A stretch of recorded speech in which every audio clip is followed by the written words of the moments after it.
tengan todas y todos ustedes. Quisiera iniciar esta intervención agradeciendo a nombre del presidente de la Comisión Nacional de los Derechos Humanos, el maestro Luis Raúl González Pérez, la atenta invitación formulada por el Senado de la República para participar en este importante evento. Y en particular, agradecer a la senadora Josefina Vázquez Mota, presidenta de la Comisión de Niñez y Adolescencia. Muchas gracias por la invitación, senadora. Saludo con respeto a las y los senadores que integran el presidium. También saludo al doctor Santiago Nieto, titular de la Unidad de Inteligencia Financiera Federal. Al mismo tiempo que celebro la presencia de expertos y especialistas en el tema de niñez y adolescencia, a representantes de las organizaciones de la sociedad civil y desde luego a todo el público presente. Señoras y señores, la violencia sexual contra niñas, niños y adolescentes es indignante e inaceptable.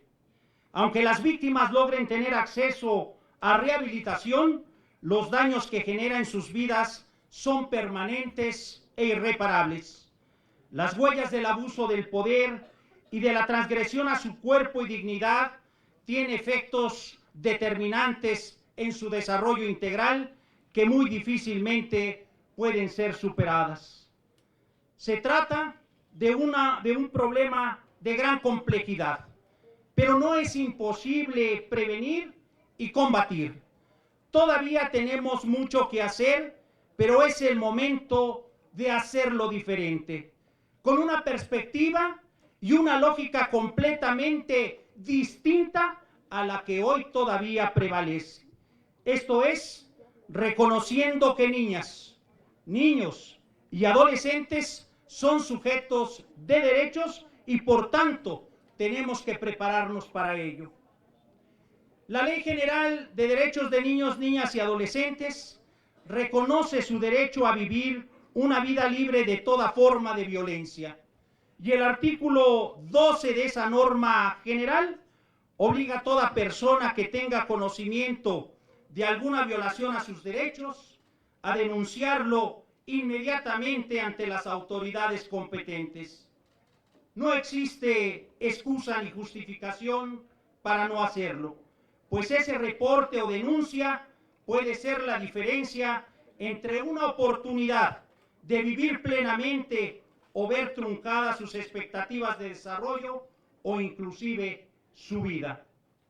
Es imprescindible el estudio y capacitación permanentes de las familias y personas servidoras públicas para identificar qué es la violencia sexual y cómo se manifiesta, cuáles son los indicadores más comunes, cómo actuar cuando una víctima se acerca a pedir apoyo, a quién acudir y cómo garantizar su seguridad, qué hacer para impedir la revictimización a la que se han referido esta mañana, y cómo aplicar los estándares más altos de protección en la toma de decisiones de las autoridades para garantizar su pronta recuperación. En el ámbito normativo, aún observamos en la ley penal de varias entidades federativas delitos de carácter sexual que no se sancionan si el agresor contrae matrimonio con la víctima, u otros donde los elementos del tipo penal aún contienen conceptos subjetivos como moral o buenas costumbres, o únicamente consideran como víctima a las mujeres, pues además de estar totalmente superados, ninguno de ellos aminora la gravedad de la violencia sexual contra niñas, niños y adolescentes que debe ser sancionada en todos los casos. Igual de preocupante es la resistencia al hecho de que niñas, niños y adolescentes reciban educación sexual desde una perspectiva científica y adecuada a las distintas edades, que les permita desarrollar sus habilidades para comunicar de inmediato cuál acto o cualquier acto que atente contra su integridad. Desde la Comisión Nacional de los Derechos Humanos, hemos llevado a cabo distintas acciones para prevenir la violencia sexual contra niñas, niños y adolescentes. Por ejemplo, emitimos la Recomendación General 21-2014 dirigida a la Secretaría de Educación Pública, al entonces Gobierno del Distrito Federal y a los 31 gobernadores de las entidades federativas del país, en la que se constató la falta de una política de prevención e identificación de casos, la carencia de una normatividad administrativa que regulara la forma de proceder frente a este tipo de abusos y la inexistencia de mecanismos de atención en centros escolares. También conjuntamente con la Secretaría de Educación Pública elaboramos el protocolo para la atención y prevención de la violencia sexual en las escuelas de educación inicial, básica y especial en la Ciudad de México, y otras autoridades se han sumado a esta lucha mediante acciones educativas enfocadas a la prevención. Por ejemplo, el protocolo de prevención y atención de violencia sexual infantil aplicable a las casas y comedores del niño indígena, encargado por la Comisión Nacional para el Desarrollo de los Pueblos Indígenas, ADIVAC, organización que participa también en este importante evento. La violencia, y específicamente la violencia sexual contra niñas, niños y adolescentes, no es inevitable. Es nuestra obligación encontrar las vías y respuestas más eficaces y eficientes para prevenirla y detenerla. Parte de esa estrategia es contar precisamente con un marco jurídico que, además de reconocer derechos, los haga realmente efectivos.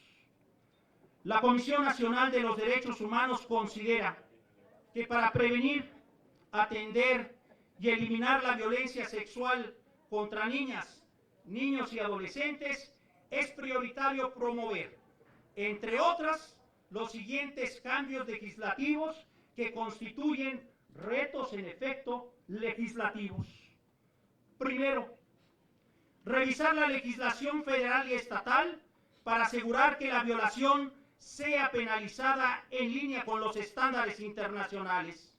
Se establezca que los delitos sexuales cometidos contra niñas, niños y adolescentes, como lo ha señalado la senadora Vázquez Mota, son imprescriptibles y sea removida cualquier previsión legal que permita impunidad en los casos de violencia sexual infantil. Por ejemplo, eliminar el matrimonio del agresor y la víctima como causa de exclusión de esos delitos. Segundo, elaborar un protocolo general homologado en todo el territorio nacional para prevenir, detectar, atender, denunciar y sancionar los casos de violencia sexual a fin de que las autoridades educativas locales, las procuradurías de protección de niñas, niños y adolescentes y las instancias de procuración de justicia sigan un procedimiento único que permita proteger la integridad de niñas, niños y adolescentes. Tercero, prohibir expresamente y sancionar el castigo corporal contra niñas, niños y adolescentes. Cuarto, establecer como medida obligatoria la capacitación para el personal de las Fiscalías de Justicia, tribunales, policías, personal médico, docente y toda persona servidora pública que tenga contacto con niñas, niños y adolescentes sobre cómo atender a las víctimas de violencia y en particular de violencia sexual.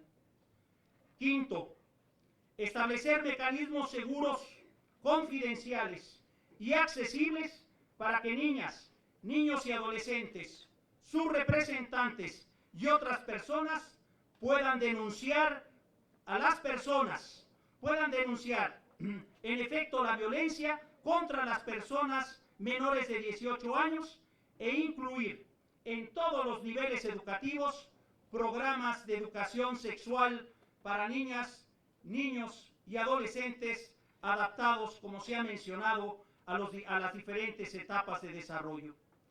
Sexto, revisar las normas y procedimientos de procuración y administración de justicia para definir los estándares probatorios adecuados y con perspectiva de derechos de niñas y niños, que permitan la pronta determinación de los casos de violencia sexual con el menor impacto a las víctimas y evitar que estos sean desestimados únicamente porque no existen signos físicos de agresiones.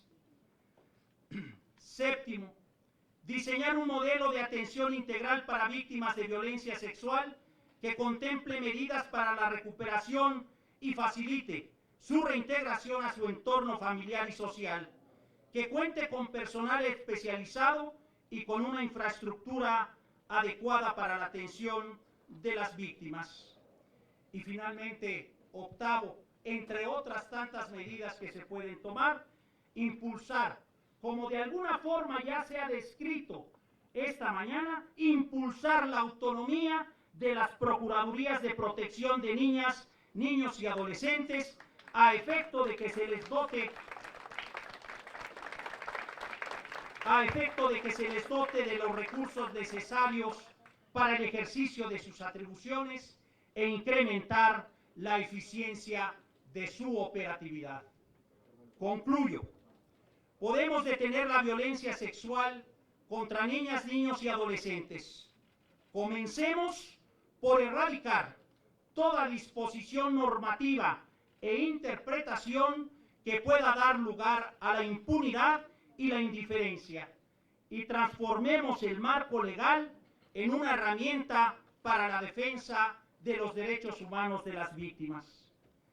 Estamos seguros que el compromiso de la Cámara de Senadores en visibilizar y colocar el tema en la agenda pública nacional de los derechos humanos, pronto se verá traducido en los cambios legislativos que México requiere para ser un país donde la niñez y adolescencia pueda crecer con la plena certeza de que las instancias de gobierno y del Estado están para protegerlos. Muchas gracias por su atención.